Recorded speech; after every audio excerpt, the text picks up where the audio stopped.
Great, thanks Haley, and thanks everybody for joining. So as Haley outlined, today we'll go through some of the more recent updates that we're seeing in terms of the cloud vendor performance and the overall market, given a lot of the uncertainty and economic changes that are underway. So I'll kind of kick things off to go through the market at a higher level. Evan will then join and talk us through some specific examples that we're already seeing in terms of recent vendor financial results and discussions. And then Catie will close with the impacts that we think that'll have and that we're already seeing in terms of margins, profitability, and how it's changing the investment plans for the cloud vendors that we cover. And so to kind of start in by setting the context, I went and pulled the public cloud market data as far back as we could. So we have more than 10 years represented here to show the evolution of the market. And I think going back to even pre-2010 is important in terms of the context for what we're seeing today, because the cloud market is really one that has grown, started in the aftermath of the economic downturn in 2008. And that kind of really set the tone for, in the early days, the way that it was perceived by customers, in the environment in which vendors have been able to grow and actually realize the revenue from that market. So back in the 2008, 2009, 2010, the cost benefits of cloud were really the main selling point. And it was unique because not only, was there a perception, and probably it was true at the time, that cloud could be a lower cost delivery method for a lot of IT services, very true.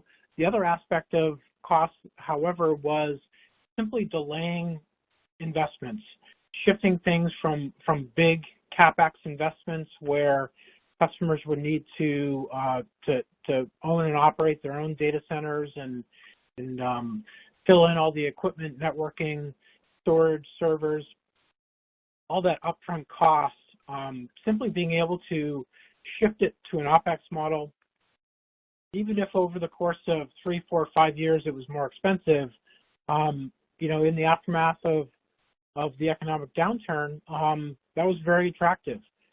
Delaying those, reducing risk, delaying financial outlays, that's all kind of where cloud started. You saw vendors like AWS very early there benefit and start to grow and scale their business because of a lot of those cost attributes. As we go throughout this kind of forecast period, you start to see the size of the market really start to develop. And what's reflected there is not only more customers initially adopting cloud, but also looking to those bigger deployments, more mission critical systems, really kind of scaling the level of cloud within environments starts to pick up, really kind of towards the end of that upturn in terms of the size of the market more recently. So it developed over time. But the other important thing about the market is that some of the key value propositions also changed. So it wasn't as much about cost, especially over the last couple of years. It was more about the continuous innovation and the types of services that were becoming available for really across the spectrum, software as a service, platform as a service, infrastructure as a service, tremendous investment in R&D from a lot of the leading vendors, in the ability for customers through that subscription model to really have a continuous stream of innovation through their investments instead of having to go through a typical kind of upgrade cycle, which is a lot more challenging with traditional on-premise deployments. And so less focus on cost, and even recently, we've seen a lot of realization from our customer studies that cloud solutions may well be more expensive if you do a hard comparison to what they could maintain and deploy in a traditional sense. However, it's that access to innovation, the continuous updates and support, that justify that increased cost. And so, as we look at the economic environment, very positive economic environment, steady growth, really from 2010 through the end of 2019. And so that really gave kind of unfettered conditions, at least from a macroeconomic standpoint, for cloud to continue to grow and be a larger portion of what most customers are investing in terms of their IT resources. Now, if we look at in 2020, we got the first glimpse of what the impact to the cloud market might be due to the COVID-19 pandemic. And what we saw there was, I think highlighted the difference between true economic downturn and just the effects of uncertainty. In the second quarter really of 2020, really where we saw customers start to kind of pause, hold back, not necessarily due to their own financial condition or the economic environment, but simply because there's so much uncertainty at that time in terms of how the pandemic would play out, what the impact would be on the economy. The government response still very much being formulated. And we did notice a slight kind of downturn in growth, slowing of growth, certainly not a retraction by any means. And then things got back to normal. If anything, cloud was in some regards accelerated from a customer adoption standpoint due to the pandemic as some of that uncertainty lifted. So as we look at coming into this year, I think a lot more to sense that there will be an economic slowdown, potential recession. And, cloud's in a very different state now than obviously from the 2008 and the aftermath of that. If you look at the size of, not just the size of this graph, but for most customers, it's grown to be a significant portion of their IT spend. So anywhere from 25 up to 50, 60% of budgets is not uncommon to see focused on cloud solutions. And as a result of that, it's a much bigger portion of when they're looking at scaling back expenses, delaying projects, looking at ways to adjust to the economic environment, cloud's going to be a much bigger portion of how they can kind of make those ends meet. And so we do think it's more prone to some of that uncertainty, projects delayed, and could potentially have a detrimental impact on the growth of the investment in terms of cloud.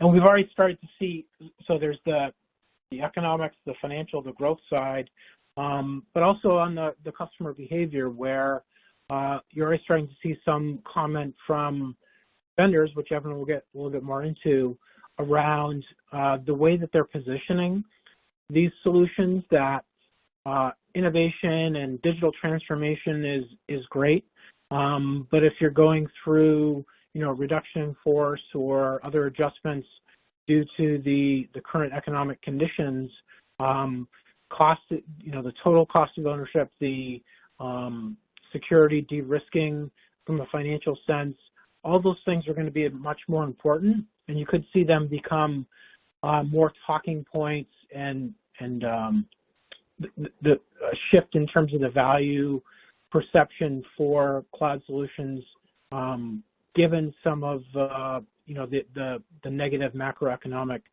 forces at play. That kind of sets up some of the context. We do think it's a much different market as it's developed, and will be more susceptible to some of these changes in the macroeconomic environment going forward. So kind of with that context, we'll hand it over to Evan to take us through what we're seeing so far and what we can expect to see in terms of that top-line revenue growth for some of the leading vendors. Great. Thanks, Allan, and hello to everybody who has joined today. So as everybody on the line is now, well aware, the macro economy over the past few years has been far from normal. Up until 2022, cloud vendors in large part were beneficiaries of the uncertainties impacting the global economy.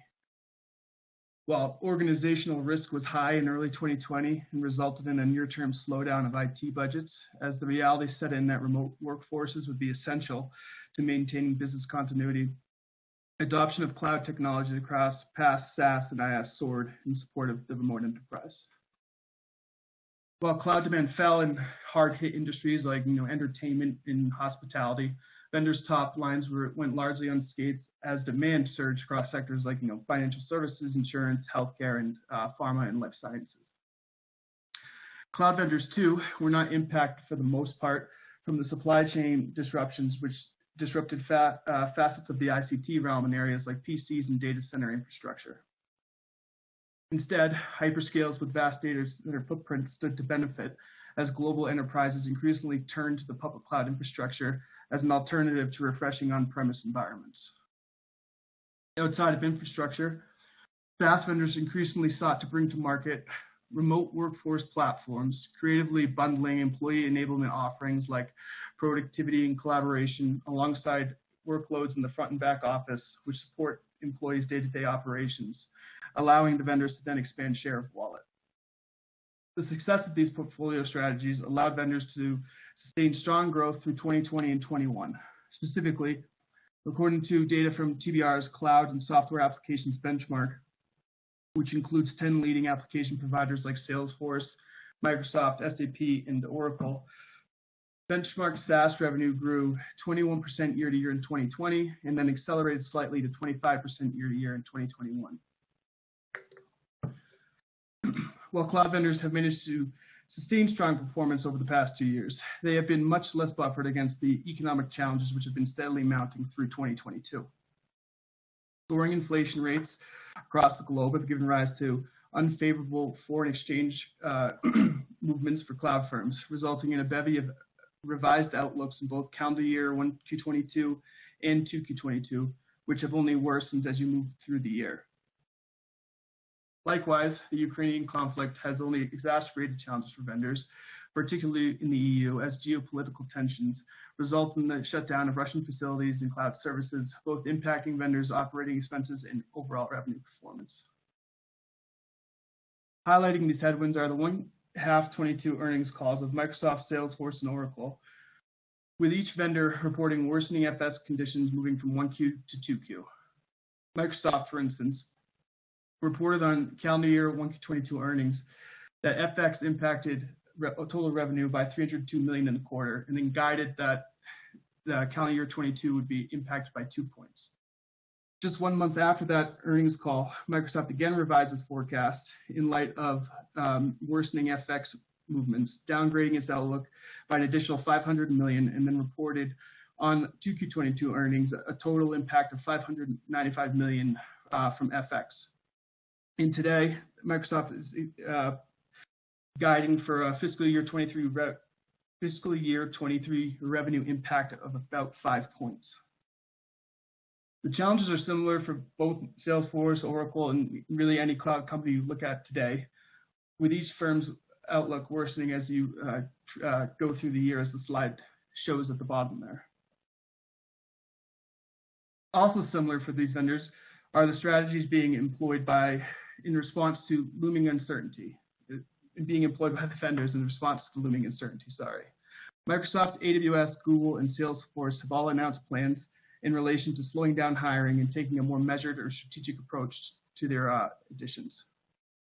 For instance, Salesforce headcount growth, while inflated in part by acquisitions like Slack, grew roughly 30% year-to-year in 2021.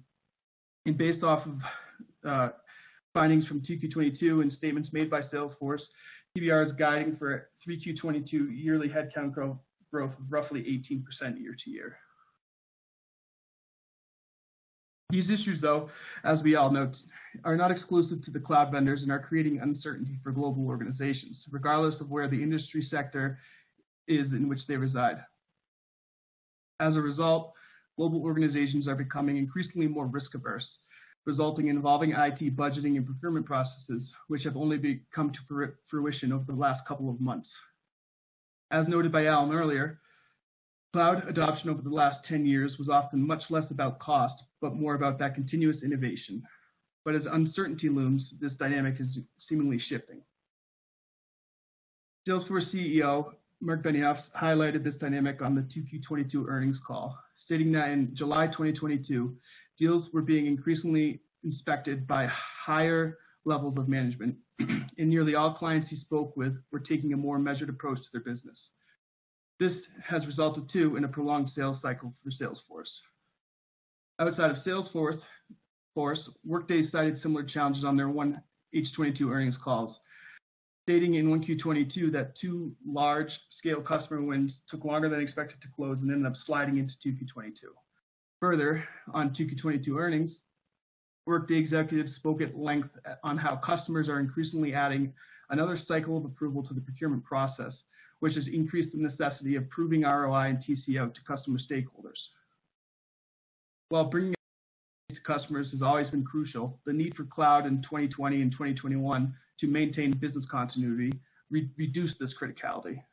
But as clients grow increasingly risk-averse, for vendors to win new customers' highly contested IT budget, they will need to bring both LOB stakeholders and IT a well-articulated business case to increase the prioritization of their project against that of other LOB requests. This, too, increases the value of seasoned, experienced sales personnel at cloud firms who have the necessary business acumen to take a consultative-led sales approach, articulating the value of the cloud technology in question against the immediate needs and pain points of the prospective client. This necessity in particular has led companies like Microsoft and AWS to revamp compensation for key sales personnel to thwart competitor poaching of top talent, despite the planned hiring slowdowns in the near term.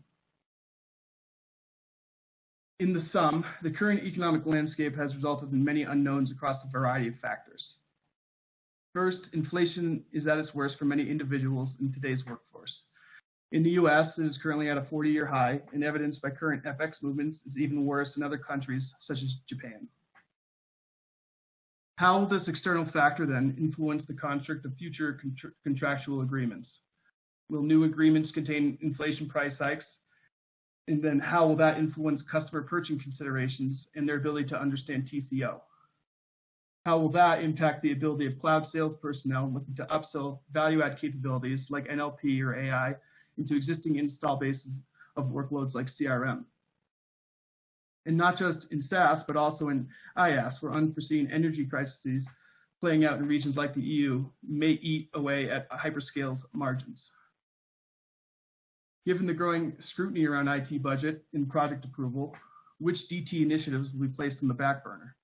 Will data-driven programs related to IoT and manufacturing be deprioritized, keeping opportunities like industrial IoT stuck in pilot mode? How will this increase the value of consulting partners for cloud vendors who possess consultants that understand the business processes of clients and how cloud solutions can optimize and then address their immediate needs?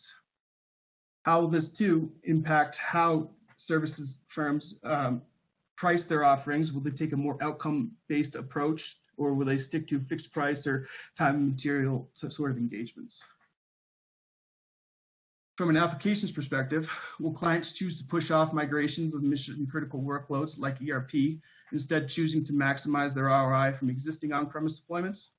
And then how will ERP incumbents like SAP and Oracle revamp their sales motions to alleviate this fear? To better understand these many unknowns and track their evolution through 1H23, TBR has already adjusted existing customer research surveys like the DT Voice of Customer and Cloud Applications Customer Research Survey to dig deeper and better understand these many unknowns and track their evolution over the next few months. In closing, while uncertainty remains and is bound to evolve headed into 2023, one thing is clear. As customers' procurement and budget strategies draw in additional layers of approval, vendors who can establish and retain trust will be best positioned to win clients' contested IT budget. To gain this trust, vendors must maintain transparency, be it on TCO, ROI, or even just helping a client to prioritize projects based off the realities of the current economic landscape. Cloud is not always the only answer to an IT challenge, which customers are looking to address. And vendors who message this reality to stakeholders during a time of uncertainty may win their long-term trust for when conditions improve. And with that, I'll turn it over to Catie to walk through how these challenges have impacted the vendor's profitability.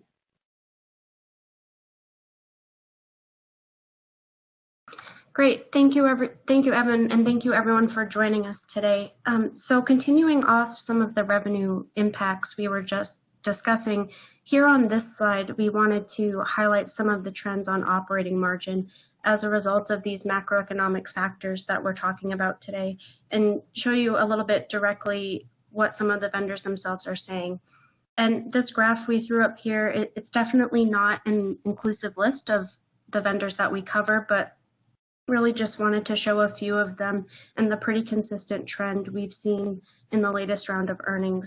And for these companies here, there's disparity. I mean, some are cloud native vendors, others have the legacy software base factored in, but in general, the trend is really holding true in terms of how these vendors are feeling the impacts. And AWS is a bit of an outlier in the sense that on a year-to-year basis, they didn't dip, but margins are still fluctuating pretty heavily on a sequential basis. And we pulled this quote from Amazon's earnings call last quarter, which highlights the inflationary aspects that they've been dealing with for a while, but also how AWS and other infrastructure players like Azure and GCP are starting to eat a lot of the data center maintenance costs associated with the rising energy prices that we're seeing. And of course, AWS kind of being what it is, just drawing on this massive scale and efficiency of its global infrastructure that protects those margins year over year, and then also this flywheel effect of releasing new products pretty basic, but then quickly adding capabilities and features over time that really drive up demand for the underlying EC2 instances. So unique in that sense, but just to highlight, they're not immune to these macroeconomic challenges in any way. And then on top of that, these vendors, as we kind of discussed earlier, are seeing customers engage in longer term contracts. And as a result, vendors will often apply discounts because of that. And so those impacts are starting to feed into the bottom line negatively as well. ServiceNow is a good example of a company that kind of felt that impact in its last quarter, really as a company that's starting to play quite competitively at the C-suite level. And so they're really starting to feel the impacts of those longer sales cycles. And that's actually pretty consistent across the board from the vendors we've been tracking in 2Q22. Pretty much the as-a-service focused companies have indicated that in their earnings calls. And a lot of these vendors aren't, but some of them are too, maintaining profitability guidance despite the outlook, really hoping to balance these effects with these internal operating efficiencies that they can drive. And so partners will play a big role there as well, both from a resource and a go-to-market perspective. We did see pretty much all the vendors cite a slowdown in hiring. Evan mentioned the comp adjustments that happened. ServiceNow is actually one that didn't slow hiring during the quarter. And so in addition to that, kind of benefiting from their big GSI partners that are really expanding their ServiceNow practices as well. So we see vendors trying to kind of strike that balance. And for some of them too, brand plays a huge role in talent. So like Google, for example, and leveraging that to build their skill benches that can really flow to the consulting and the training partners that can then help customers at the end of the day make the best use of their cloud. And the other big thing we call out here again on this slide is of course related to Ukraine. We touched on it previously, but not a huge amount of revenue in Russia, especially from the cloud pure plays, like infrastructure. More infrastructure-centric companies may feel that impact more greatly, but like for an AWS, it's really pretty minimal. But in general, as these operations wind down and start rolling up into the financials, vendors are continuing to cite that as an impact related to this conflict. So I think on the vendor side, they're really feeling it now, but like as Allan mentioned, based on previous events, economic uncertainty really serving as a boon for cloud adoption. And even if those reasons for adoption have changed, we know customers value the scalability, the ecosystem access, and really using the cloud to unlock innovation. And so the vendors are investing for that now, building out global data centers, pouring R&D into the PaaS layer, and really just positioning themselves to take advantage of that trend longer term.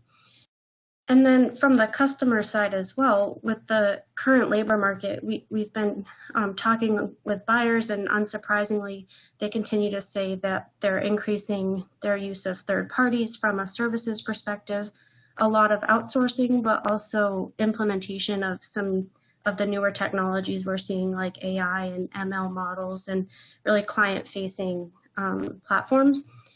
And we talk about the trend of multi-cloud often, but it's really important because customers clearly do want to get to a multi-cloud end state, but that might not be feasible.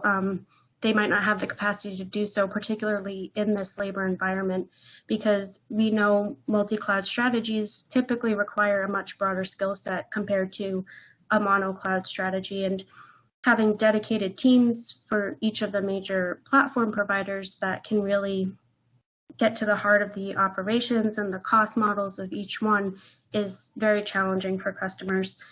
And then even if they do get those resources up and running, retention then becomes another huge issue.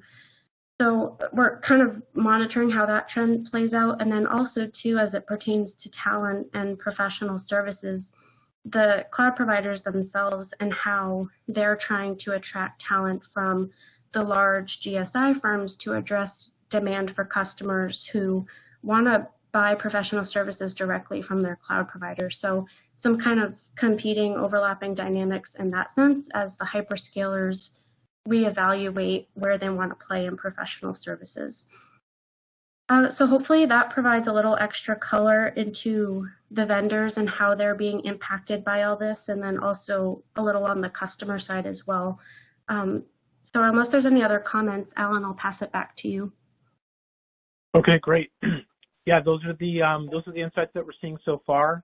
We think it's just the start of a longer kind of set of changes in terms of the growth environment for cloud and vendors really reacting to a change in their future growth expectations and paring back investments really for the first time since they've been focused on scaling out these businesses for the most part over the last 10 years.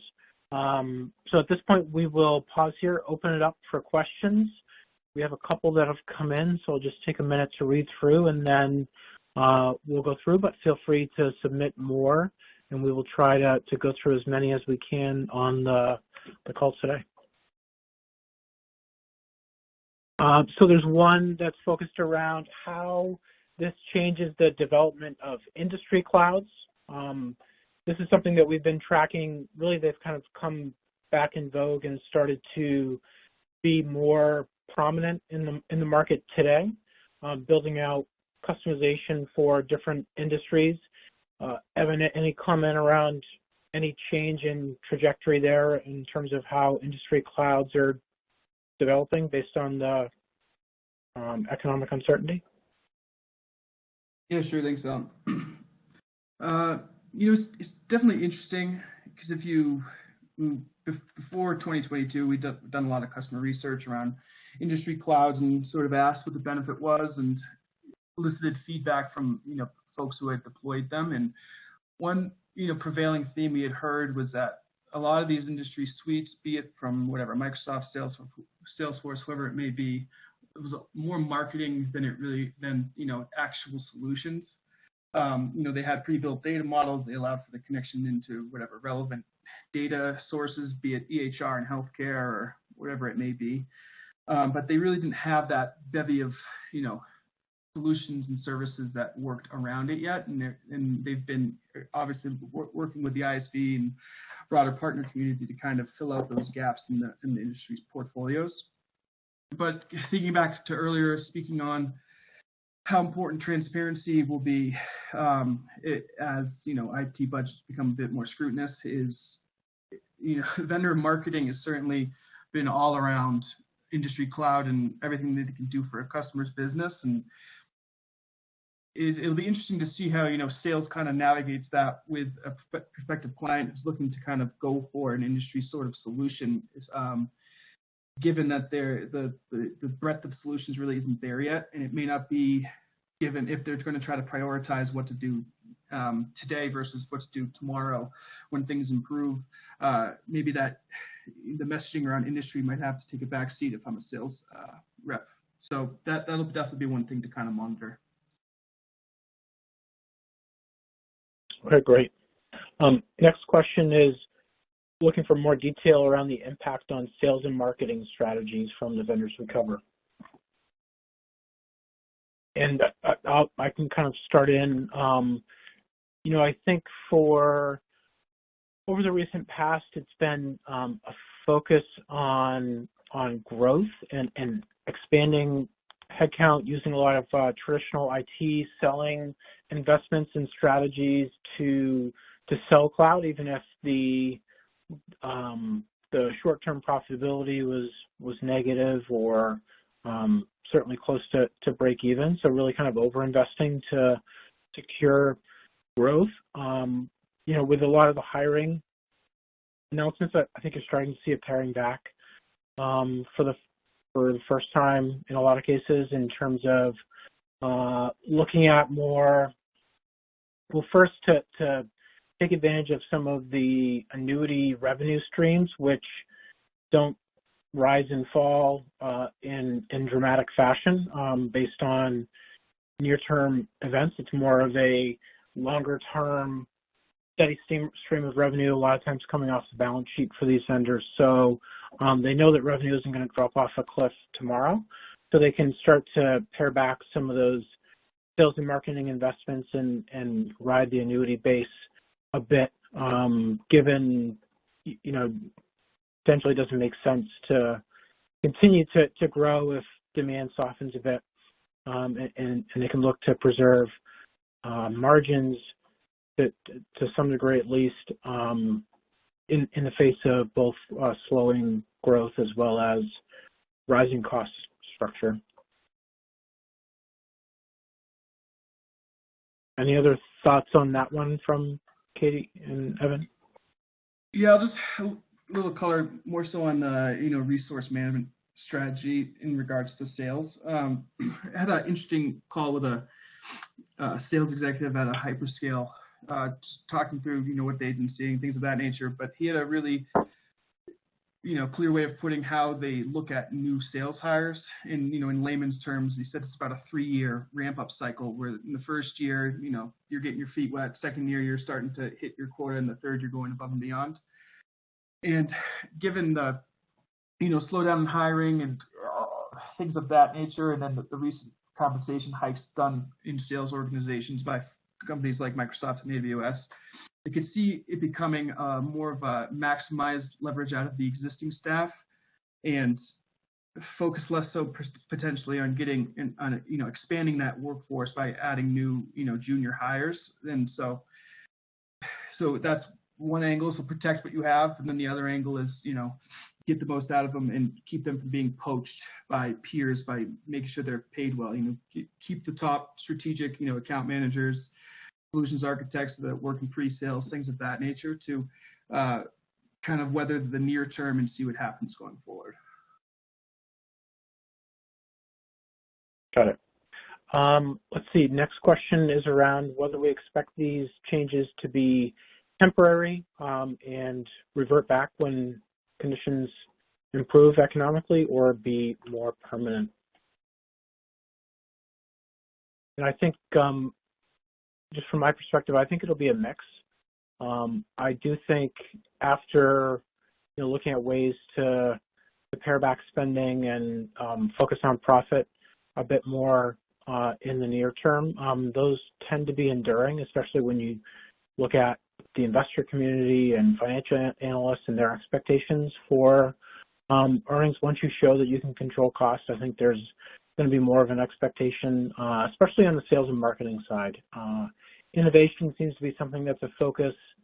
Will probably endure in terms of investment to maintain and continue to improve on the offerings and expand the addressable market and keep pace with peers. However, I think you've already started to see it, that there's a shift to lower cost sales models, pulling in partners more often in terms of indirect sales channels. I think those will be enduring shift in focus going forward for a lot of these vendors as they, even as the economy improves on the backside of whatever slowdown we may go through.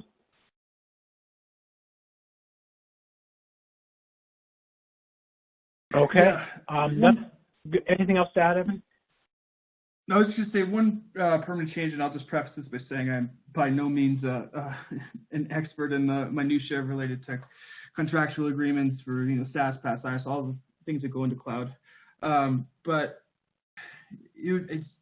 I could see a permanent change being, I don't know how it would be implemented, when it would be implemented, but languages around inflation thresholds and what that would mean for the customer, or the cost then falls on them over the long term. Just because